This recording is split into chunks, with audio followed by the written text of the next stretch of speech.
I have no idea what just arrived, but we're about to find out. Okay, whatever it is, it's a box within a box. So now my curiosity is really piqued.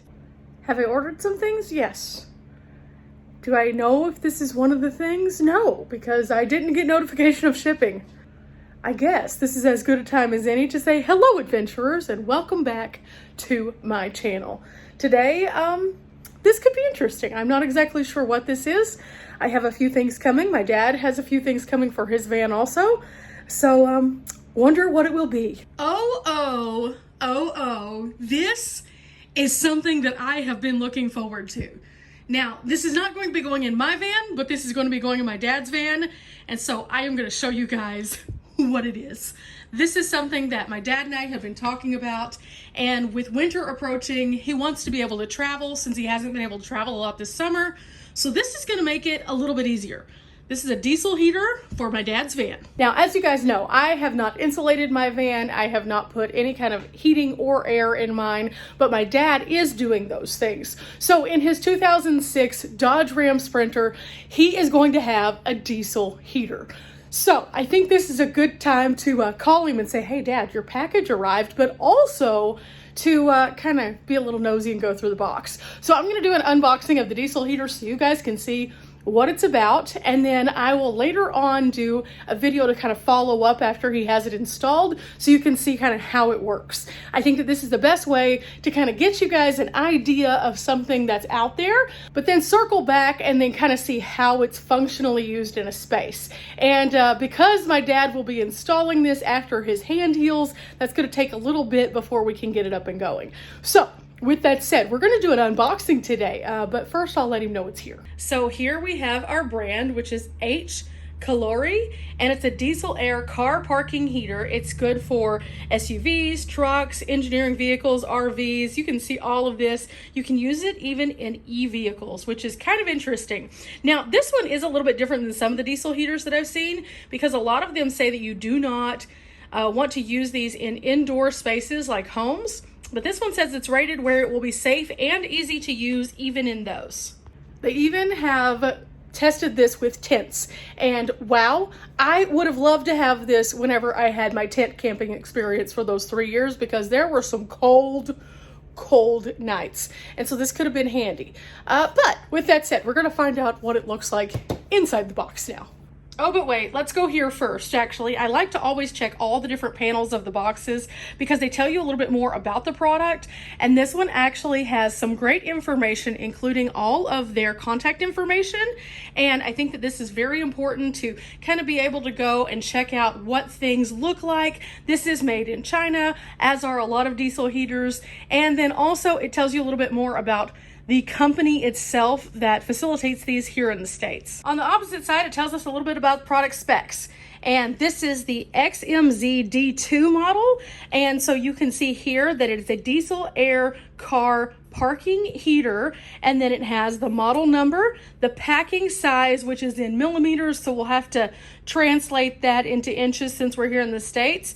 It is a metal and plastic heater, and it has a gross weight of 7.25 kilograms. Again, we will translate that into pounds for here in the States. After a quick Google search, it's about 15.98 pounds, so almost 16 pounds. And the measurements of it are about 18 inches by 17 inches by 10 inches, give or take just a little bit. So those are the translations from millimeters to inches, because here in the United States, that's what we more regularly see. So with that said, 18 by 17 by 10, and it's approximately 16 pounds. Not too bad. Oh, wow. So this is what it looks like whenever you first open the box. There's a few little pieces here. This looks like just a regular metal plate. We also have the Smart Heater user manual. And so in here, there are a variety of different pieces that will come in handy for the installation, but also the use, because it's a smart heater, so it can connect to your phone. So we'll be looking through that. And then we have the reserve tank, I'm assuming. That's what that kind of looks like right there. And so that's pretty nice size, I will say. And then we have two things that are taped up, which I'll have to dive into in just a minute. I'm assuming this is going to be the heater itself. Kind of feels like that. And then this is probably going to be the parts. But again, I'll have to dive into all of this. Now, what are the pros and cons of having a heater? Well, first and foremost, if you have a heater, you can regulate your temperature inside your van during various points of time and various temperatures. So if you're wanting to travel during the winter, it is very difficult to travel sometimes without heat. Trust me on this. I end up having to bundle up and use a lot of blankets and then also hand warmers to stay warm in my van. But because of the way that I have my van set up, it doesn't really make a whole lot of sense for me to have a larger heater in there because it would be on for like 2 seconds and then it would be super, super warm because my van's so small. But when you're in a larger space like the Sprinter, it takes a little bit longer for it to fill up with that heat. And so a heater is a great option for keeping the heat trapped within so that you can enjoy more temperatures in more places. And so, for example, if my dad decides to travel during the fall, he'll be good to go because it's kind of that nice crisp morning and the slightly cooler evenings, and he could just crank this on for a few minutes and regulate his temperatures. But if he decides to travel during the winter months where it is cold some nights, brutally cold, he will be able to do that no problem because he is insulated and he'll be able to trap the heat inside using the diesel heater to fuel that constant flow of heat just like you would in a house. And so I'm really excited for him about this. Another thing is if he decides to go to high altitude where it's cooler, even during the summer months. If you look at temperatures like in Colorado, in those high altitude areas, you're looking at 40s or 30s at night, even into the summer months. And he can crank out the diesel heater and keep himself nice and toasty and feel great. So these are all options for using the diesel heater. And so I'm very excited for him. Sure enough, this is the heater. So I just went ahead and removed the top cover so I can look at it. I'll take it out in just a moment.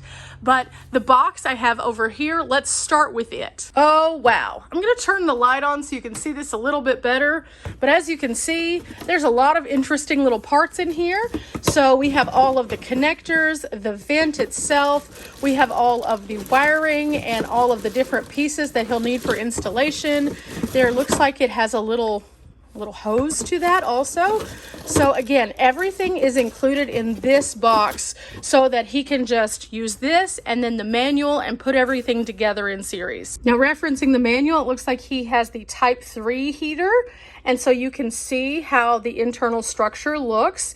And then also the installation details of the parking heater. So it's going to tell us how we're going to get the fuel from the tank into the heater itself. Again, it's a smart heater, so it's showing also how the app works so that you can control everything from your phone, which I think is very nice. And this is super awesome. It has all of the different languages you could potentially be speaking, all in this one book. So it is very user-friendly, despite your nationality, anywhere in the world, basically. So far, so good. We have all the pieces for the installation, a step-by-step, play-by-play of how it goes together, and then also the smart app, which is awesome because I've seen a lot of people who have like a whole panel that they have to consult all the time, but this, he can do it from his phone, so he could literally be laying in bed if he's cold and just turn it on and let it heat up, and then after he gets heated up, then turn it off from his phone and move about his day. So that's very nice. But there's a few other things that I wanted to kind of look at in the book also. The book contains a detailed list of any kind of errors that you could receive. And so keeping this in your glove compartment could be super handy. And so it has everything from a startup failure to fan abnormalities, and it tells you everything and senses it. And then you can also find that inside of the app. It'll give you the code, it'll pop right up, and then it'll also tell you a little bit more about the code. But again, keeping the book with you is always good just in case. Additionally, it shows some different installation positions that would work best for different kinds of vehicles. And I think this is great because it allows you to see how the air would best move throughout your vehicle, so that's pretty cool. And here we have the installation diagram, which I kind of touched on a little bit, but it shows you what each of the parts are that are contained inside this box and how that they fit together in series. So it has this nice diagram. In addition, there are some videos online of how to install this one for first timers, so I really think that that's also very important. For example, if I were to be doing this, I have no mechanical knowledge of heaters or any kind of equipment like that. So I would do a play-by-play of not only the book, but also a video so that I could see it piece by piece, because that would be the only way I could do it. Now, my dad is a bit more familiar with diesel mechanics and things like that. So for him, he's going to be able to consult it and probably put it together much more quickly than I could. But I do like the fact that they've created a way for a person who doesn't have knowledge to be able to navigate through this, and it makes it very user-friendly, which is what I was very excited about with this particular brand. Now, this was on top, but I'm going to put it in this little box right here so I don't lose it, and that way Dad has all of the pieces whenever he's ready to put it together. And now let's get up the actual heater and take a look at it. There's a couple other things in the box here. It looks like there is this little control panel, so you can control it externally. And then it has also this, which kind of looks like a key fob. So I'm really interested to see how this particular piece comes into play. And then there's one other thing in here also. This guy right here. And so all of these pieces are included in the secondary box area. I think the great thing about my dad tackling all these projects is I get to learn as he is actually installing and doing things, and I get to share it with you all so that you all can learn as well and find out if these things are things that you would feel comfortable or confident installing on your own, or if you would want these things in your vehicle, if you would want to consult with someone else to install them. And so all the moving parts are just part of the bigger picture. So now let's move on to the next piece. Starting off, we have two small holes that come out the side, which actually fit to that metal plate that we looked at earlier. We have an easy plug and play cord, which I think is great, as opposed to having to hardwire something. There is a vent that looks like it comes out this end. Everything has a carbon fiber like facing to it. It looks very, very nice. And then as we kind of move to the front, there is an opening here that is not closed off, and that will be connected to the pieces that we have in the box. There's a small attention sticker right here. It says that the machine harness must be connected to a battery or a main line and cannot be controlled by a key. So that's interesting to note. That's going to be the one thing that I'm interested in seeing, how Dad connects this direct. But also it has some other interesting things in here, like don't add bad diesel to save money, make sure you install horizontally and vent downward. So all of those things are very important.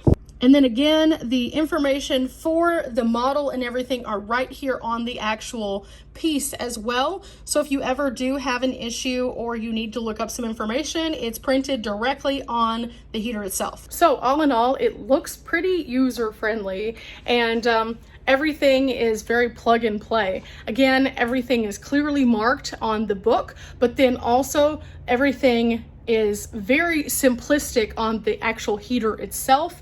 And this guy right here, this is gonna hold a lot of diesel to keep it going. Now again, I will be following up with how long that it will run on a single fill up, and then also some other information as Dad installs it and tests it. But I did want to give you kind of a sneak peek as to what's going in the van, because I've been giving you these periodic updates as to different things that he's doing, so you can kind of get an idea in your head of what's to come for my dad's van.